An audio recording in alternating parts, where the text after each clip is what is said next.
Making the headlines tonight.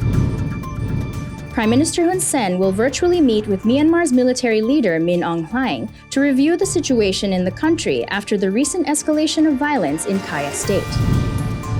Border police report 2 Thai border patrol helicopters flew into Cambodian airspace in Banti Minche province on Monday. Ukraine's ambassador extraordinary and plenipotentiary to the United Kingdom says he was not surprised by the UK's allegations that Russia was planning to install a puppet government in Ukraine. Rehearsals and preparations for the Beijing 2022 Winter Olympics opening ceremony are fully underway at the National Stadium. And Japanese artist creates hyper-realistic replicas of cats' heads using pieces of wool felt. This is the Daily Roundup on EAC News Channel. A very good evening to you. I'm Darshana Gauchan. Prime Minister Hun Sen will meet with Myanmar military leader Min Aung Hlaing via video call tomorrow to monitor the situation in the country after the recent escalation of violence between the Myanmar military and armed rebel forces.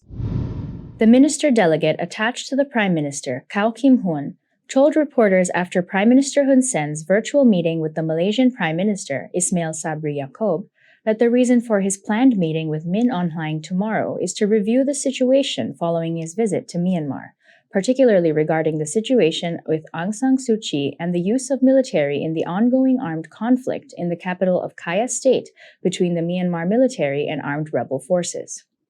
During Prime Minister Hun Sen's visit to Myanmar, a joint statement was issued along with Myanmar military leader Min Aung Hlaing to ensure the coordination of the visit of special envoys to Myanmar to meet with all the parties involved in the conflict, including ethnic armed groups. On January 8th and 9th, a day after Prime Minister Hun Sen left Myanmar, the Myanmar army launched airstrikes targeting rebels in the city of Loi Ka, forcing thousands of people to flee their homes. On January 20th, the Cambodian Ministry of Foreign Affairs expressed concern over the armed conflict and called on all parties to accept a ceasefire, end all violence, and maintain the highest level of tolerance. The ministry also stated that the recent clashes have affected the progress achieved during the Prime Minister's state visit.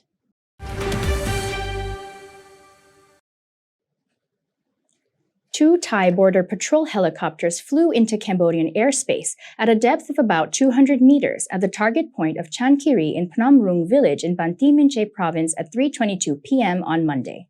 This is according to a report from the border police at station number 815. EAC News reporter Robin Lim has more details. The commander of the 815 Border Police, Colonel Suong Sao, said that 2 Thai border patrol helicopters, including one during border inspection, flew into Cambodian territory at Chan Kiri target point in Phnom Rung village, Bong Bang commune in the Malay district of Banti Minche province at a depth of about 200 meters, height of 400 meters, and was moving in a direction from north to south, with Derm Canal in Chre village of Bong Bang commune as the target. The helicopters traveled a distance of about 2 kilometers before turning back into Thai territory. Colonel Suong Sao stated that Cambodian border police still do not know the main reason for this cross-border flight, but after questioning Thai Border Patrol commander at the 125th station, the Thai side had apologized for flying over Cambodian territory. In October 2012, Thai military helicopters also flew into Cambodian territory in the Thai Minh area of Kok Kong province while Cambodian border forces fired warning shots in response. Robin Lim, EAC News. The Minister of Interior, Saw King, has blamed a lack of cooperation between drug officials and the ministry responsible for giving licenses for the recent seizure of over 100 tons of drug-making ingredients from drug traffickers. Deputy Prime Minister Saw King expressed his concern for the health of the people, the social order, economy, and the image of the country due to this negligence. He urged to one particular minister responsible for providing import licenses, as well as drug authorities, to work together to determine the substances that can be used to produce drugs and to more closely monitor the use of such substances. He stated that Cambodia is a single state, so all state units must cooperate because all work is for the nation and for the people. He stressed that the ministry must be very careful when issuing licenses because otherwise they will be in debt to the Cambodian people in connection to the destruction of public health that comes with the illegal circulation of drugs. He instructed drug authorities to make a list of all substances that can be used to make drugs and to send it to all relevant ministries for their awareness, and urged all relevant authorities to be meticulous in their monitoring and review so that the exact purpose for all substances entering the country can be noted. It is not exactly clear which minister the Deputy Prime Minister Saw King was referring to when he placed the blame for the oversight that allowed traffickers to abuse their import licenses and bring large quantities of drug ingredients into the country. The Secretary General of the National Authority for Combating Drugs, Mia Virat, told EAC News that more than 100 tons of suspected drug ingredients were seized last weekend at a warehouse in Kambol District, Phnom Penh. However, he was not able to confirm any more details. He added that this problem was caused by the lack of mechanisms in place to check and monitor substances that are not defined by the law. He said in the past, authorities use the old mechanisms to only check for those chemicals and materials which have been specified in the law, and for this reason, the National Authority is currently in the process of reviewing a new mechanism to respond to the current situation, especially since new types of chemicals are now being used to make drugs. He further stated that the National Authority is currently training the relevant departments to examine chemicals that can be used as drugs and is also preparing a sub-decree on the mechanism to prevent and examine chemicals that can be used in combination to make drugs. In 2021, the Cambodian authorities cracked down on more than 6,000 drug cases, arrested more than 13,700 people, and confiscated more than 4.5 tons of drugs. Compared to 2020, the number of cases and the arrest of people had decreased, but the amount of drugs seized increased by more than 1.5 tons.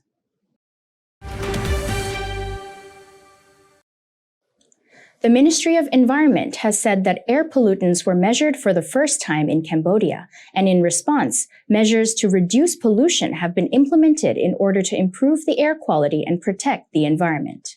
EAC News reporter Straipor Kong has more details. At a press conference held on Tuesday on the Cambodian Clean Air Plan at the Ministry of Environment, the Secretary of State and spokesman for the Ministry of Environment, Nate Petra, said that the biggest sources of pollution and short-term air pollution in Cambodia are from transportation, electricity generation, industrial processing, and housing.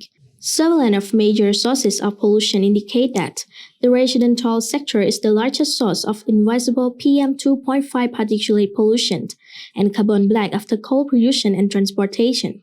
Total emission forecasts show that by 2030, invisible PM2.5 particle will reach 98.5 thousand tons, carbon black will reach 14.6 thousand tons, sulfur dioxide will increase to 7,000 tons, nitrogen oxide will be equal to 329,000 tons, and carbon monoxide equal to 40,150,000 tons. The spokesperson stated that other pollutant and short-term pollutant have a common source, so the potential mitigation strategy include potential greenhouse gases such as methane and carbon dioxide. Reducing potential emission must be monitored through the implementation of key government regulations, policy, and strategies. In response to this problem, the Ministry of Environment has introduced measures to reduce air pollution under the Cambodian government's Circular No. 1 measures to prevent and reduce public air pollution, especially PM2.5, PM10, and CO, which are to be halved by 2030. Under Circular No. 1, there are measures such as to control construction site, control quality of food containing high sulfur, control the emission of air pollutant from vehicle to control emission from vehicle, control incineration, improve management and the urban environment, and establish air pollution monitoring and forecasting systems. The ministry said that if all measures are taken together, emissions will be significantly reduced over the next 9 years compared to the base scenario of reducing emissions by 2030. Forecasts show that a reduction of between 18 and 60% of emission, equivalent to 10 of thousands of tons of reused emission, is possible. Sripokung, EAC News. The Minister of Education, Youth and Sports, Hung Chun-naron, has said that in the context of COVID-19, accelerating school reform and institutional capacity building is a priority to change education in a timely manner. He made this remark online for International Education Day 2022, which was held under the theme of Changing Course, Transforming Education on Monday. EAC News reporter Chamrong Ritisit has more. The Minister of Education shared some strategic plans that Cambodia has set out to strengthen the national education system, such as striving to reduce the impacts of COVID-19 on the education system by shifting to a holistic approach. Minister Hung Chun-naron also stated that in order to respond to COVID-19, it is necessary to reform the education system by using distance learning technology, cultural exchange in school, adopting new teaching methods, and develop skills relevant for 21st century to reform schools and study materials, and promote private partners. The minister added that the recent results of the 2021 high school diploma exam show Cambodia's effort to strengthen and develop the education sector.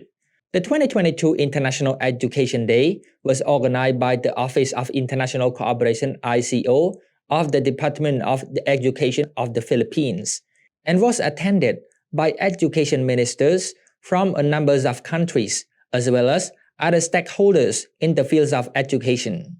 Chamrong Ritisit, EAC News. 4 fire trucks were donated to the Phnom Penh Municipal Police by the government of Japan under the Japanese government's Grant Assistance for Grassroots Human Security Projects, also known as the Kusanone Grant, in order to help improve the city's firefighting capacity. EAC News reporter Anthony Ellis has more. The handover ceremony of the 4 fire trucks took place on Monday morning in presence of the Phnom Penh Governor, Kong Sreng, and the Japanese Ambassador to Cambodia, Mikiami Masahiro, at the headquarters of Phnom Penh Municipal Police, Rasi Keo District.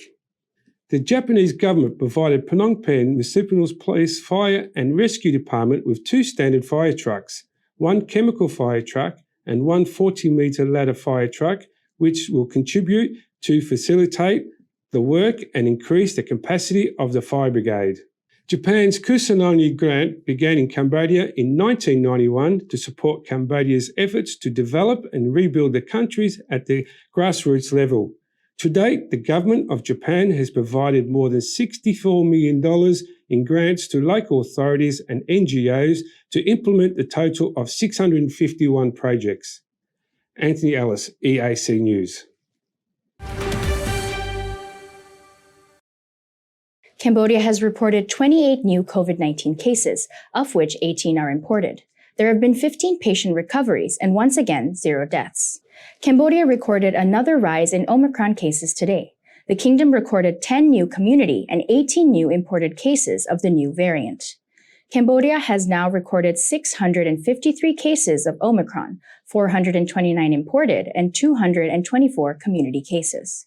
Cambodia's COVID-19 case tally has now climbed to 121,094. The death toll stands at 3,015.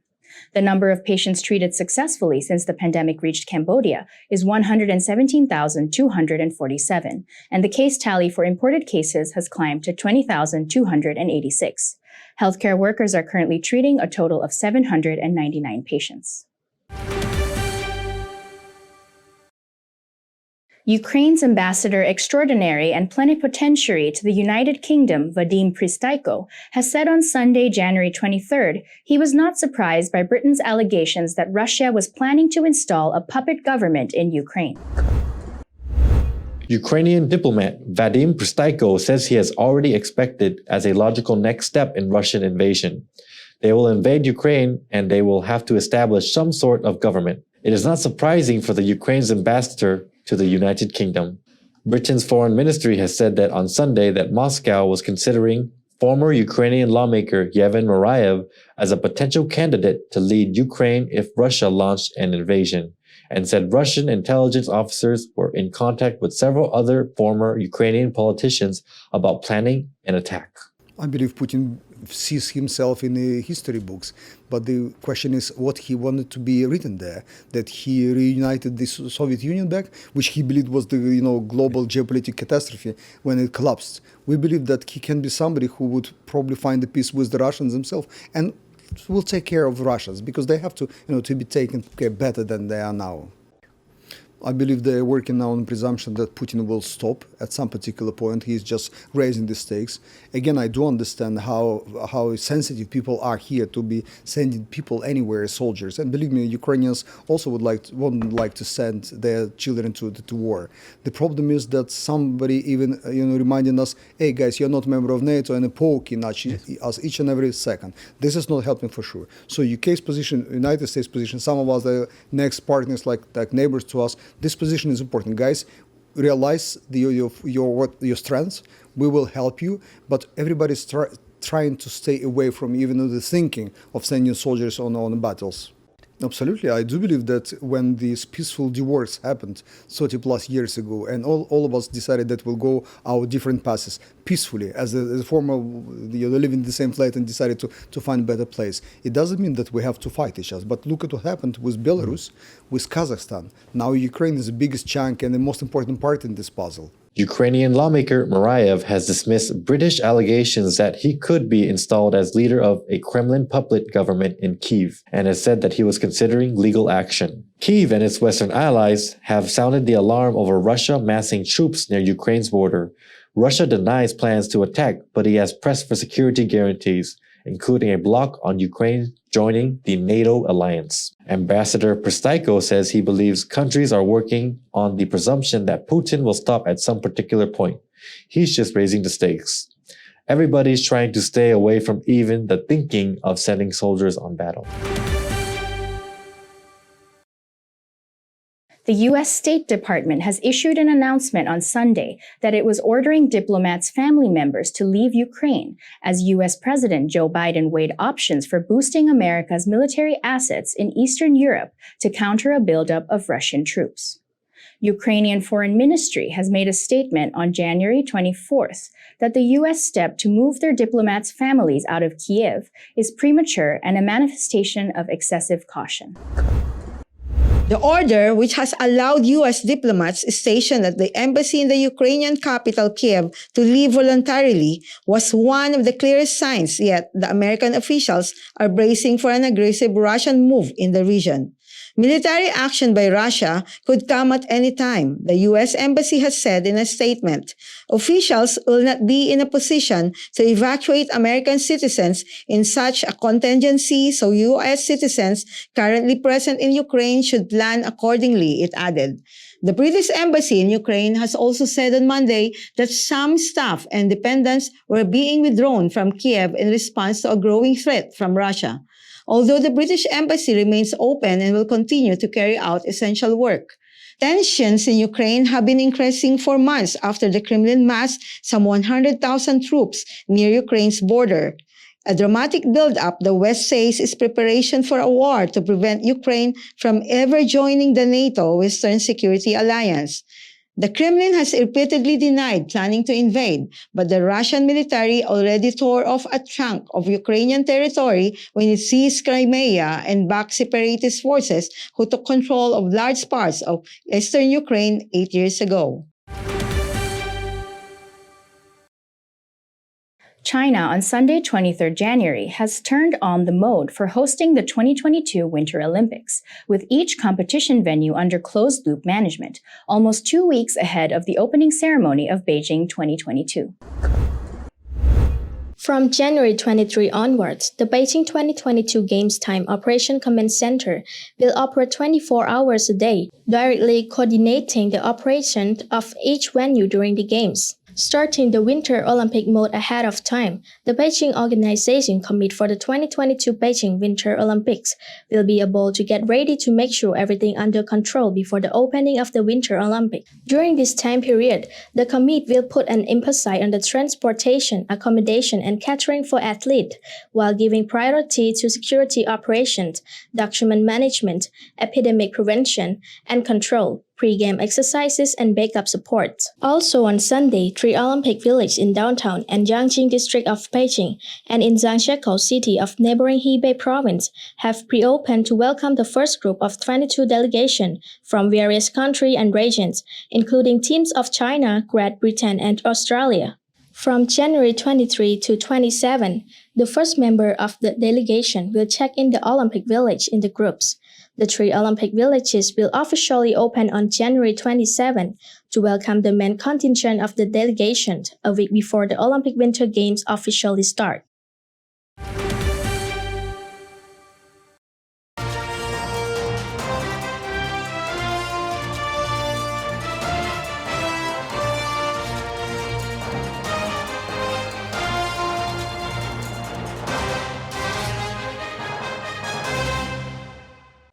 And now for a look at news making international headlines this Tuesday, 25th January. Authorities in Ghana have started clearing the site of a major explosion that resulted in at least 17 dead and dozens of injured.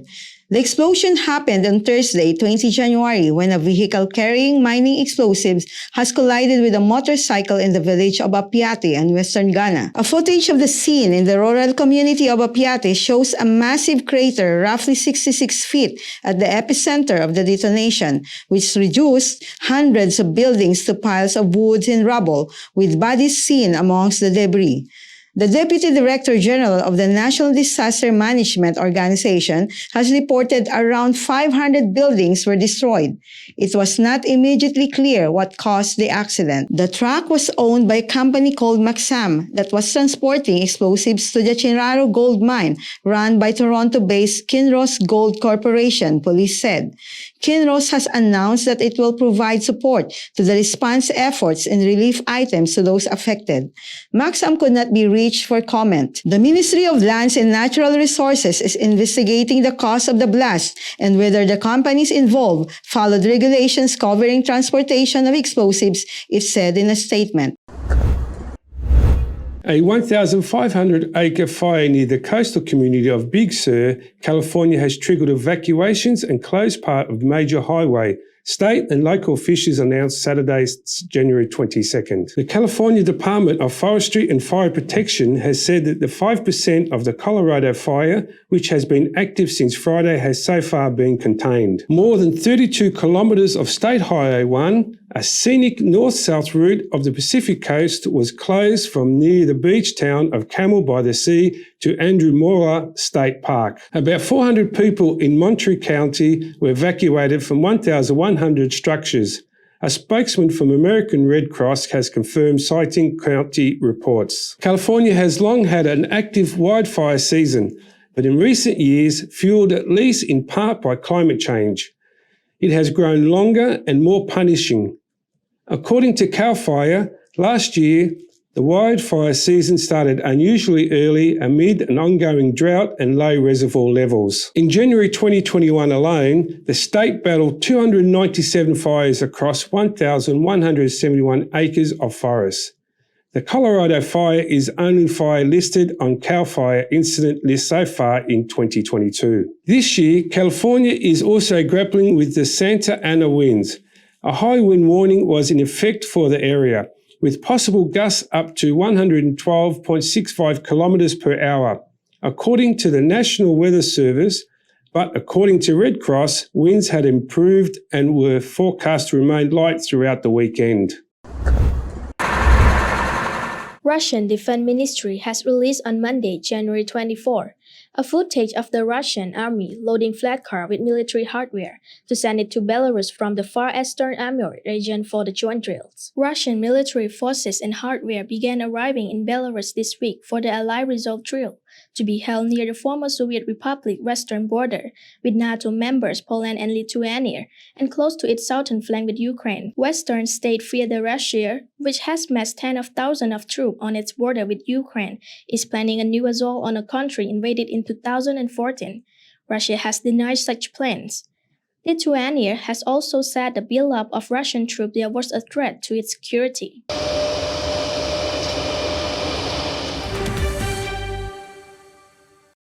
After the break, a look at all the latest sports news.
តើលោកអ្នកចិត្តរៀបអាពាហ៍ពិពាហ៍មែនទេហើយពិបាករកក្រុមហ៊ុនថតវីដេអូផ្សាយផ្ទាល់ដែលមានគុណភាពមែនទេ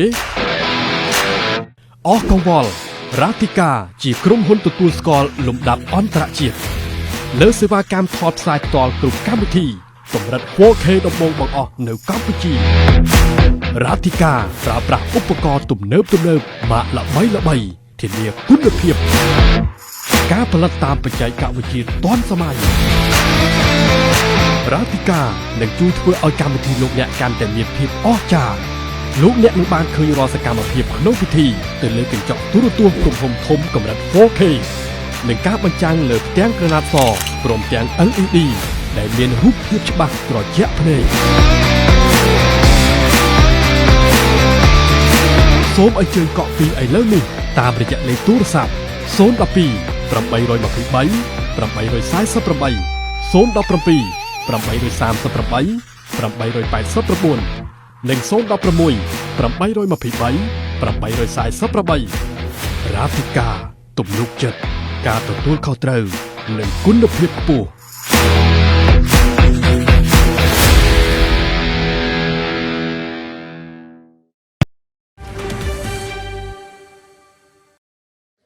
A rehearsal of the Beijing 2022 Winter Olympics opening ceremony took place at the National Stadium as fireworks lit up the sky on Saturday night, 22nd January, during which a warm-up activity performed by Chinese square dancers in about 30 minutes was particularly eye-catching.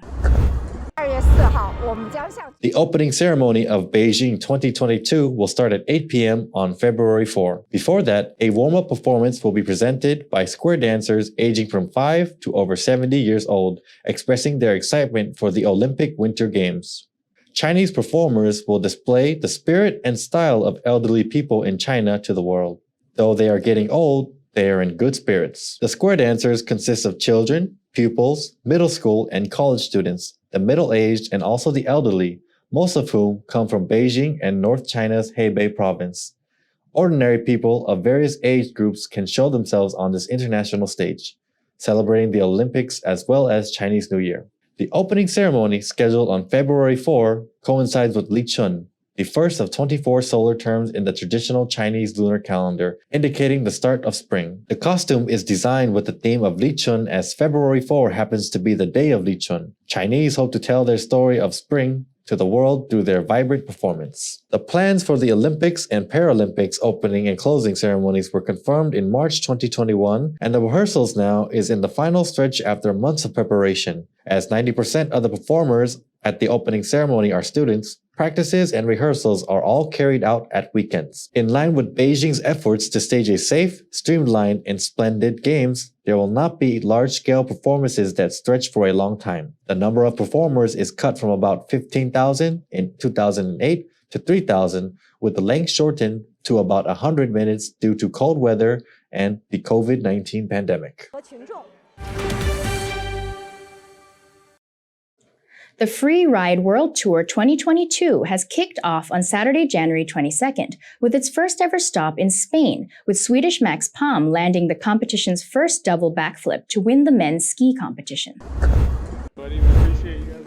US riders took top spot in both men's and women's snowboarding in Bekele Barret. Swedish rider Max Palm stole the show with his high-flying acrobatics, which catapulted the 19-year-old Swede to the top of the men's ski competition. Local rookie Abba Mogga came in second, followed by Craig Murray of New Zealand in third. In an amazing comeback, Canadian Olivia McNeil dominated the women's ski competition after suffering an injury in 2021. She beat out Norway's Hedvig Wessel and Susanna Wettig, who rounded up the top three. Michael Morn of the US won the men's snowboarding competition, followed by Camille Armand of France and Britt Cody Bramwell in third. Women's snowboarding veteran Urka Viganda of the United States took the top spot with a smooth transitions of quality air. She was followed by Nura Caston Baron in second and Tiffany Perrotin in France in third.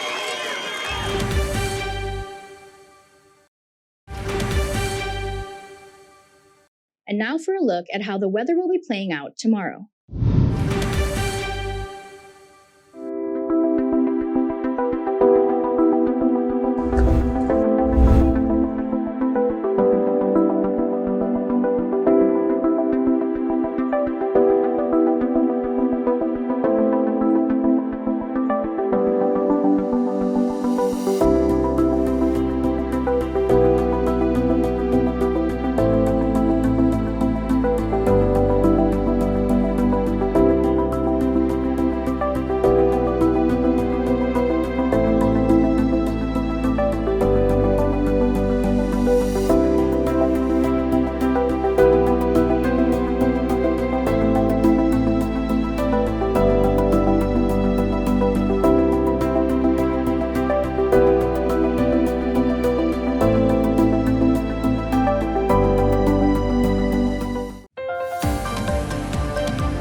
Finally, a replica of a cat's eyeball made from glass, ears made from small tiny pieces of wool felt, and a real cat's whiskers. Each part is skillfully put together by Japanese artist who goes by the name Sachi, who is a master in making 3D realistic cat portraits called wakuneko. Sachi has a few tricks to make these cat portraits, which she calls wakuneko, directly translated to frame cat. She uses at least a dozen of the same color shades of felted wool out of the around 200 different types and colors of the materials she owns, so that the portrait's head will have an identical texture to real cat fur. The artist believes that the moment when the cat's spirit enters into the artwork can be presented through the eyes. In that sense, she has been very particular about how to make the eyes. Sachi recalled that there was an event when she made a tortoiseshell cat and it reached someone's heart. She added that the person has wanted to adopt this cat. It's still a vague idea, but she hopes to hold an exhibition with the theme of shelter cats in the future, so more people will take them in. The crafting process takes hours and days. It takes a lot of patience. She begins by first looking at dozens of photos of the real cat she wants to replicate to check the size of each facial part and the color of the fur so she can prepare the materials needed. It takes her at least 10 days just to prepare the foundation of the portrait, including the ears, before she starts to mount more felt onto it to add more height and width to the face. The most difficult part is the eyes. Although Sachi used to leverage eye parts that are sold in arts and crafts supply stores, she adopted the current style, which uses hemispherical glass parts, in 2019. She mixes different acrylic paint on a plastic board that is layered with sand, and the eye-making process can take up to a week. To finish one portrait, it takes an average of 10 hours a day for a whole month. Sachi first started to make portraits as a hobby back in 2015, but after she started posting her work on social media, it turned into a job with custom orders from across Japan and overseas. She now has close to 600,000 followers worldwide on her Instagram and YouTube accounts together. Sachi has said her works have also inspired people to adopt cats. After posting a work of the less popular tortoiseshell cat on Instagram, she has said people have notified her of adopting similar cats. She now hopes to hold an exhibition to showcase various cats, including ones with physical handicaps, so she can inspire more adoptions of shelter cats. Sachi, however, did not want to disclose the price tag of her artwork. Thank you for watching the Daily Roundup on EAC News Channel. For more breaking news and updates, you can check out our website eacnews.asia or search EAC News on Telegram or at your favorite app store. More from the EAC News team tomorrow night at 8 p.m. We will see you then.